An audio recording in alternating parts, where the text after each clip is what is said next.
Pot roast is an all-time classic meal. It's hearty and nutritious. It's great for families in big portions or for single people as meal prep because it keeps well. And in my opinion, it has one of the highest flavor to cost or flavor to work ratios, meaning that it doesn't take much money or much skill to make this taste great, but it does require some planning and time, so you do have to put some forethought into this. I started my process the day before eating. You could easily do this the morning of, but if you work like me, you might not want to get up early to do something like this. I'm starting with about a pound of carrots, about 3 stalks of celery, a whole yellow onion, about 2 pounds of russet potatoes, and 6 to 8 garlic cloves. I peeled and washed the vegetables as needed, and then I'm chopping them into pretty sizable chunks. There's many ways of going about this, but I'm gonna stew my vegetables the whole time, so I want them to still be palatable by the time it's done. Especially those carrots and potatoes. To me, those are necessary bites that complement the beef while you're eating. Once I have all that prepped, I'm going to combine the mirepoix, which is the carrot, celery, and onion, as well as the garlic. We're going to brown these before adding them to the slow cooker, and I'm just going to keep the potatoes separate for now. And then on to our meat. I think by far the best cut for this is a chuck roast, which I'm specifically using a chuck shoulder roast because I found an incredible deal on it. It's a little less tender than your standard chuck roast, but that doesn't matter because of how long we're going to be cooking this. Chuck is going to provide you with amazing beef flavor, as well as really good marbling. It's not the most tender cut of beef, but again, that doesn't matter because we're going to be braising it for so long that we're going to make it tender. Mine was just under 4 pounds, and I'd say this would feed about 8 to 10 people with big portions. But you could stretch it to feed more if you serve it with sides or with rice or something. You could add all of these ingredients with seasonings and liquids straight to the slow cooker and be fine. However, you'd be missing out on a lot of flavor by not searing this beef first. That's going to create the Maillard reaction or the browning around the outside of the beef that you cannot achieve by braising alone. I trimmed most of the fat cap off of my beef because I have enough internal fat to flavor everything else. You could keep it on to render into a pan to give you something to sear the beef in, but we have something else that I'm going to show you in a second. I'm covering pretty much the entire surface area of this beef with kosher salt. This is really thick and I want to account for all the beef inside of this that I can't reach right now. I'm also giving it a good amount of freshly ground black pepper. I'm just pressing all of that in and making sure to mop up any leftovers on the cutting board. I'm heating up my large enamel Dutch oven over medium-high heat. Like I said, you can render the fat from the fat cap starting from a cold pan. That would give you some oil to sear in, or you could just use neutral oil. But I still have some pork fat left from the pork belly I made for the banh mi video. That's going to give us a little extra flavor, so I'm going to melt that and get it hot. In goes the chuck roast, and I'm flipping it every 2 minutes or so and getting all sides browned. You can redo any sides as needed, just the most important thing here is to not burn anything. That's why I prefer to turn more constantly so I can see more real time how everything is doing. Once you have it all nice and browned, you'll notice you've left a fond in the pan. That's some more flavor that we definitely don't want to leave behind, so what better way to scoop it up than with the vegetables that we chopped up. You can add more oil if needed and then dump in your carrot, celery, onion, and garlic. We're going to stir them around very well for just a minute or so. We don't need to soften them up here because they're going to do that plenty in the slow cooker. All we're looking to do now is just get them coated in that brown fond. I'm also going to hit these with a pinch of salt right now to make sure these are individually seasoned. And then we're going to deglaze with some red wine. Whoops, I mean we're supposed to put in a few tablespoons of tomato paste first. I cannot believe how many times I forget to do that.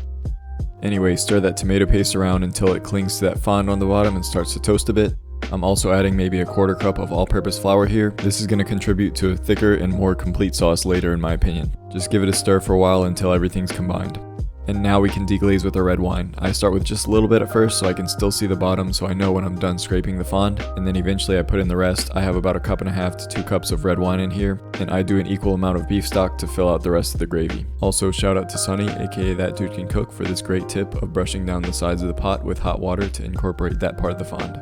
And now we can assemble our slow cooker. I'm starting with a layer of vegetables on the bottom so they can absorb some of the beef flavor. And then I place my chuck roast right on top.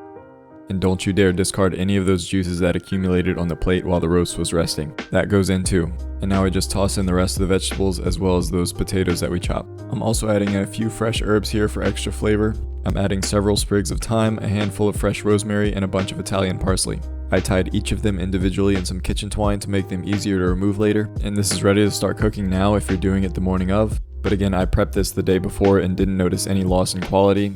So it's totally safe to keep covered in the fridge overnight. It's going to give you a really stress-free day tomorrow. And speaking of tomorrow, all we have to do is plug this in and get it going. I'm setting mine to cook on low for 8 hours. There's recipes that say you can do the same thing cooking on high for like 4 hours. But in my experience, I always have a better result going low and slow. But yeah, we're pretty much done here. I came back about halfway through the cooking just to flip the beef over and get it evenly cooked, and I stirred the vegetables a bit here. I poked it with a fork throughout the process to see how it was tenderizing, and 4 hours in, it was not tender at all.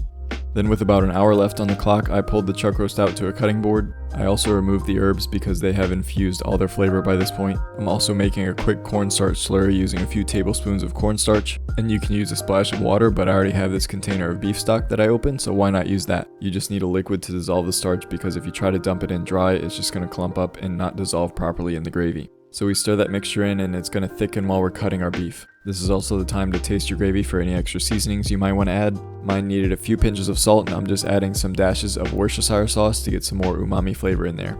Okay, now I'm just cutting my beef into pretty sizable chunks. You could also just shred it entirely with 2 forks, that's what some people do. But I prefer to have a little more bite-sized pieces throughout the stew. Even though it's going to kind of get beat up as people scoop stuff out of there, it's going to shred itself because it's so tender. I just think this keeps things from getting too messy. But yeah, at this point you'll be able to see how tender the beef is and how that intermuscular fat has melted so beautifully. You can just tell this is going to be amazing. Now we can carefully add our beef back in and try to submerge it just a bit so it can start to absorb that flavor. And then I just let it cook that last hour on its own and it'll automatically jump to keep warm once that timer goes off. Even though it's pretty forgiving, you do want to monitor it throughout the cooking process to make sure you're not overdoing the beef. In other words, if it weighs less than mine, it might be finished faster. You don't want to have dry strands of meat at the end. So just keep an eye on it. But yeah, that's it. It's ready to serve right out of the crock pot. You can serve it over some rice or with some vegetables or however you like to eat it. It's time to try these fruits of our labor. So I'm about to take this to another church function, so I'm not going to eat a whole portion, but I am just going to grab one of each of the pieces so that I can try them on camera. Starting with the luxurious beef.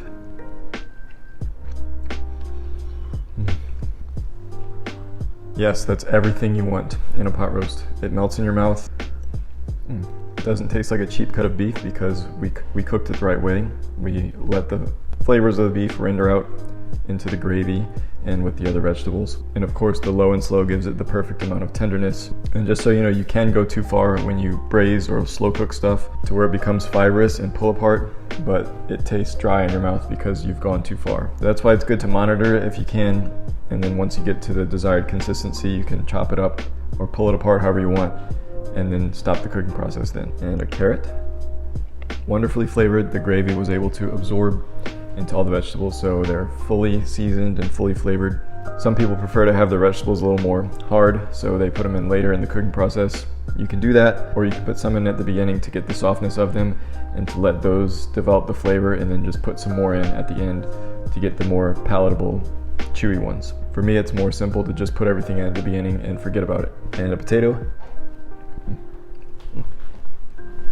Yeah, potatoes are notorious for being hard to season because they're so thick and they absorb so much, but cooking them this way is a foolproof way to have beautifully tender and flavorful potatoes. So of course there's so many ways to do this. I just wanted to share what I do with my pot roast when I make it, but if you have your own secrets or your own tips, you can put them in the comments below. This is one of my favorite things to do, and it feeds a lot of people, or it keeps well if you're just eating by yourself in the fridge or the freezer. And it gives you a lot of meals going forward, and it's one of the cheapest beef meals that you can make nowadays. But I hope you enjoyed watching the video if you stuck around. Thank you guys for watching, and I'll see you next time.